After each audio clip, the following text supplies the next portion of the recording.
the Ras-Cas corner now, and there is the lineup. That is John Alesi, where on his roll bar there is the French Sicilian, and the adrenaline will be flowing through him by the bucketful, because he hardly got out in the qualifying session yesterday. He's only 5th on the grid, having been fastest on Thursday and looking for pole position. But watch the lights this time. Remember, there wasn't a green in Spain. Hopefully there's certainly going to be one here, and it will come on between 4 and 7 seconds after the red. Watch for the green now.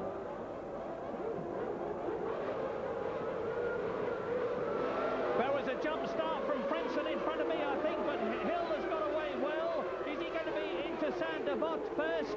And the answer is yes, he is. Schumacher, that's Coulthard spinning, and there is Alesi and Berger. They're both stationary. Coulthard has spun. This is what I feared would happen, and they are certainly going to have... There's a replay as Alesi charges and tucks his left front between the wheels of Coulthard's Williams, which flips up into the air, spins, and then Alesi hits Berger, and the red flag is out.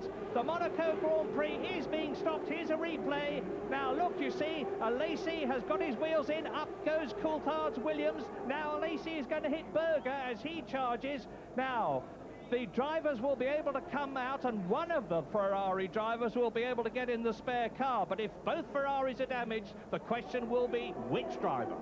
Well, it happens time and time again here at Monaco. Off the line, into that first corner. I'm sure that more races... Let's have another look here. Here we're with Alesi. Now, look to the left. I think David Coulthard comes across. Whether he's pushed across or not, we don't know. Alesi comes up the inside there. He comes actually, no, he's up the inside there of Coulthard. Coulthard then moves across to close the door. Alesi is on a part of the track where you can see it's already coming back at him. Coulthard goes around. Watch for that is Berger on the left now. Berger's car is, whether it's pushed into Alesi, it's hard to know. But Alesi there, we knew he was going to be charging hard. There he is, that's Coulthard going backwards. There's the Ferrari. Difficult to know quite why Berger cut across into Alesi there, and Berger didn't go around the outside of Alesi. Anyway, the good news for certainly Coulthard is that there is the site, that is the spare Williams car being re-prepared, because the race will now be rerun and it'll be restarted. The cars can refuel. That's Alesi coming back, so the race will be run to the full distance, and Alesi will take over the spare car. That's Coulthard following him back. Here's the first race of the day, back to the pits for Alesi and Coulthard, and no chance for them to exchange words at this stage, clearly. But what we don't know is how badly damaged the other Ferrari is. Now that looks like one Ferrari there, and there's only one spare car. That's Alesi's Ferrari. Look how effective those cranes are. They just pluck the cars out of the way. That's Berger's Ferrari being pulled out of the way, but both cars out, and it's going to be interesting to see who has the spare Ferrari. Now, I've just remembered that there are 4 Ferraris here. There were spare cars for both Berger and Alesi. You're watching David Coulthard run in. Now, there are 4 Ferraris here, or there were. Now, there is the spare Williams being readied. The other 2 Ferraris will already have been readied with the individual pedal, steering wheel and seat settings for their right drivers. Gerhard Berger walking in with his steering wheel. He has to have a very special steering wheel because Berger is much taller than Alesi, and in order to be able to comply with the rule, that's the Williams of Coulthard and the Ferrari of Gerhard Berger, which have been removed. Here is a replay. Now we're starting with Jean Alesi. Let's see if we can work out who was at fault. He's charging hard, coming upside, alongside, and there's the enlargement on the left of Alesi's left front wheel, going between the wheels of Coulthard's Williams Renault. Now, I'm quite sure that Alesi will say that Coulthard turned in on him. I'm quite sure that Coulthard will say that Alesi wasn't level. There is Berger hitting the Williams, having already been hit by the Ferrari. It's always very, very difficult, Jonathan, to give an opinion which is authoritative and accurate. But if it was anybody's fault, I suspect that it was Jean Alesi's, because he was not sufficiently close or up to the front of Coulthard's car to claim the corner. Do you agree? Well, I'm not sure that I do, Murray, to be honest. I think that Alesi really was quite far alongside David Coulthard. That's David Coulthard explained to Patrick Head what went on. You know, it's very, very difficult to apportion blame in these situations. For a start, we don't see a great deal of what goes on. We see the front shot, but of course further back, it's behind the barrier line, and there's a lot of cars there, difficult to know. But my hunch from that, I'm afraid, is that I think for some reason David Coulthard moved across. He squeezed Alesi. Alesi did not swerve into Coulthard, that's for sure. Alesi, I think, had the overlap sufficiently, and I think Coulthard was not aware of just how tight Alesi was against the barrier on the right-hand side. Squeezed into Alesi, and of course putting himself out and relegating. Fortunately, as we've heard, Ferrari do have 2 spare cars, and it looks also that's one of the Tyrrell cars. Let's have another look. I'm sure we're going to see it. And just running back there, you see David Coulthard, I'm afraid, to my mind, he's moved across, he's squeezed into Alesi and forced Alesi into the side of him, and but quite why Berger? I mean, whether he got a touch just back there from somebody behind him, it didn't look like it. I can't see anything. Yeah, he was hit by Coulthard. Coulthard's car turned in and hit him, as did Alesi's. But the one thing for sure is, the 2 things for sure, are that poor Damon Hill is suffering because he had got the lead from Michael Schumacher by virtue of his pole position and was into that vital Sandoval corner first.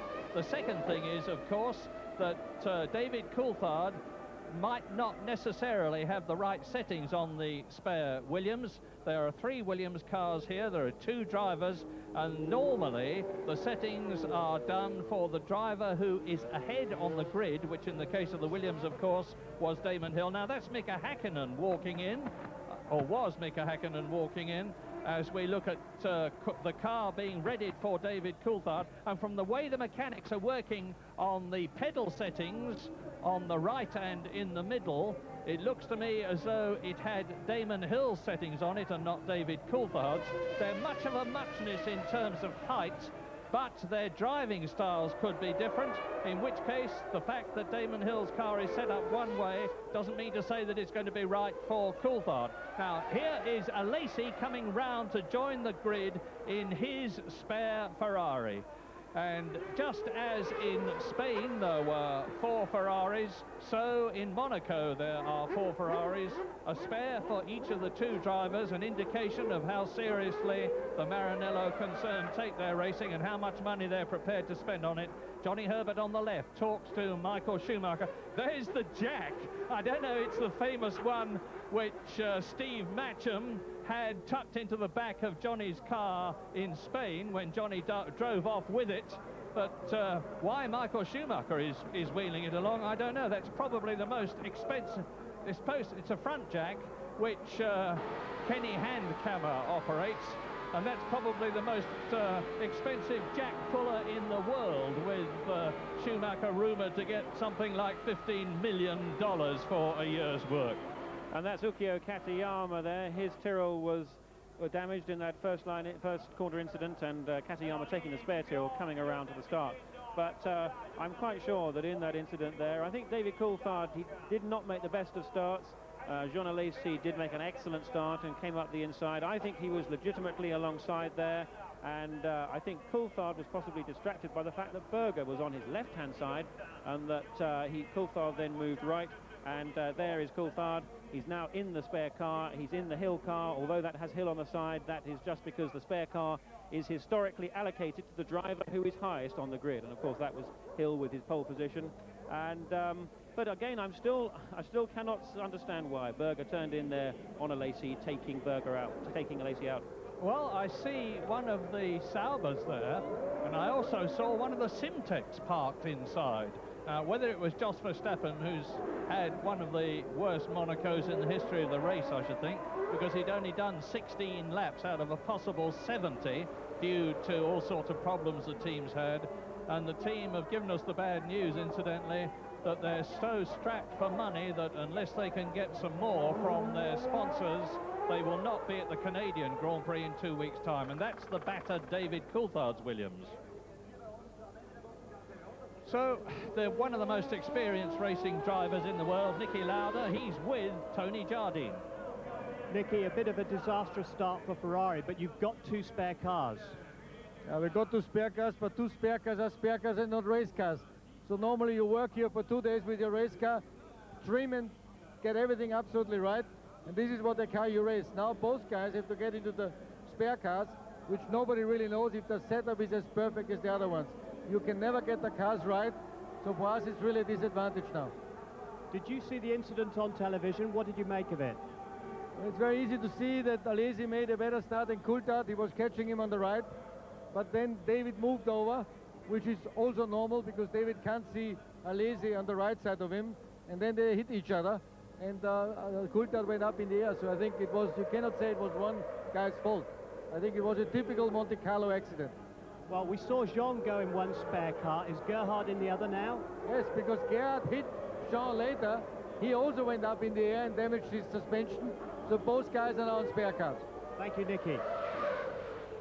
3 times world champion Niki Lauda, now a consultant to Ferrari, and one of the reasons why the team has improved so much since Alain Prost last won for them in Spain in 1990, except for Gerhard's victory at Hockenheim last year. Only 1 win since 1990, and Ferrari were looking extremely good here. Well, they still are looking good, but you've heard from Niki Lauda the problems about taking over a spare car when you've been working on your race car through the Thursday free and qualifying sessions. That is Jean Alesi looking grim, as well he might do, knowing that he's got to start in a fairly strange car. Another replay as the cars come towards us. There's Alesi sprinting through on the left, tucking himself right up to the Armco as David Coulthard moves across.